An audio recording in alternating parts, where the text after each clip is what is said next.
rahmetle arzuyorum. İkinci defa tekrar huzurlarınıza geldim.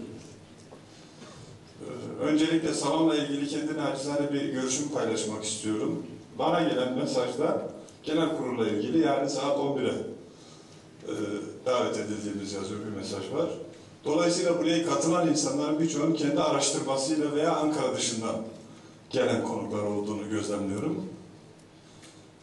Yani Ankara'ya biraz daha farklı bir düğün yapılmış olsaydı salon çok daha dolu olacaktı. Nitekim yani saat 11'de herhalde bu salona sığmayacağız diye tahmin ediyorum ben.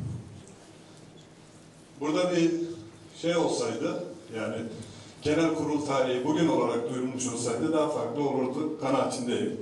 Yani o katılan insanların hemen hemen hepsi kendi araştırmalarıyla bulup gelenler ve Ankara dışından davet edilenlerdir diye Ankara adına böyle bir savunmaya geçme ihtiyacı hissettim. Siyasetle ilgili bir takım konuşmalar oldu. Onlara kendi şahsi düşüncelerimi ilave etmek istiyorum. Mutlaka siyasi partiler kurulabilir, kurulması da normaldir. Bu kurulanları da saygıyla karşılamak gerekir. Sivil toplum kuruluşları her halükarda bize kazanımlar getirecektir. Kaybımız olmayacaktır diye düşünüyorum. Klişeleşmiş bir söz var. İşte İsveç'le ilgili bir konuşma yapılıyor. İsveç Başbakanı'na soruluyor nüfusumuz ne kadardır diye. Rakamı yuvarlama söylüyorum işte 1 milyon ama diyor. Siz bizi 8 milyon olarak düşünün. Neden diyorlar? Bizim her bir ferdimiz mutlaka en az 8 tane sivil toplum kuruluşuna üyedir diyor. Bu parti kurulabilir, buradaki insanlar da katılabilir, karşıda çıkabilir, bu partiler devam eder gider. Emin olun partinin her halükarda toplumumuza kazancı olacaktır. Yani derneğin veya federasyonun telaffuz edemediği birçok şeyi parti çok daha farklı edebilecektir. Ha şu olabilir, efendim sayınız değişik rakamlar söyleniyor, 5 milyon, 6 milyon. 5 milyonun hepsi üye olsa böyle bir partiye yine bu ülkede iktidar sayısına ulaşamıyoruz. Yani onu mutlaka parti kuran zihniyet bununla ilgili değişik düşünceleri oluşturacaktır. Diğer taraftan bu ülkeyi kuran, yani yakın tarihe baktığınızda, ülkenin yakın tarihine baktığınızda ülkenin kuruluşu hemen hemen bu toplumun sırtından geçmiş gibi gözüküyor. Yani kurmayların tamamına yakını toplumumuzun insanları, bu insanlardan oluşmuş. Fakat bugün yönetime bakıyorsunuz, yönetim içerisinde o günkü kuruluştaki gücü göremiyoruz. Yani bizim acısını duyduğumuz, en büyük sancısını çektiğimiz şeylerden bir tanesi bu.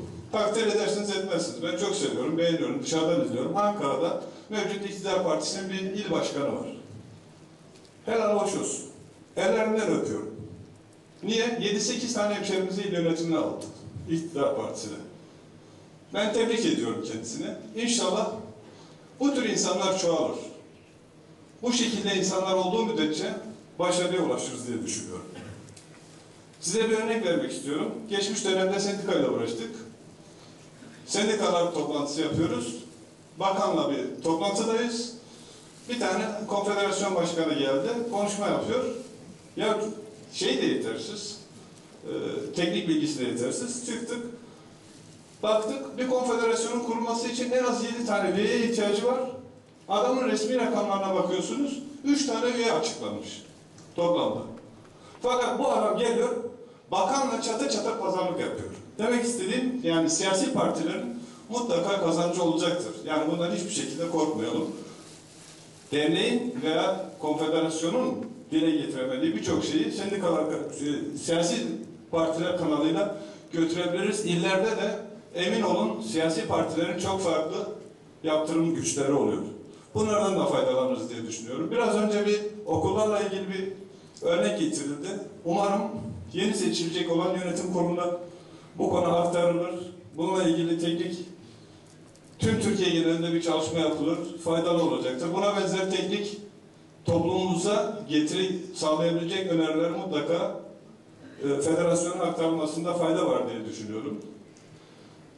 Yine dile getirildi bir şey, biraz önce konuşmada, Başkanlar Kurulu'nun isim açıklaması, bence hem açıkladıkları ismi, destekledikleri ismi, hem de desteklemedikleri ismi sıkıntıya sokuyor diye düşünüyorum. Böyle açıklamalara girmeye gerek yoktur.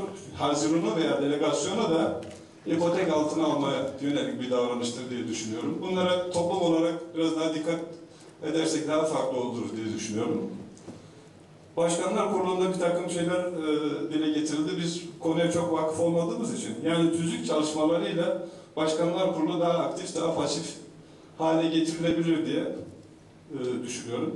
Tekrar genel kurulumuzu toplumumuza hayır getirmesini diliyorum. Hepinizi saygıyla selamlıyorum.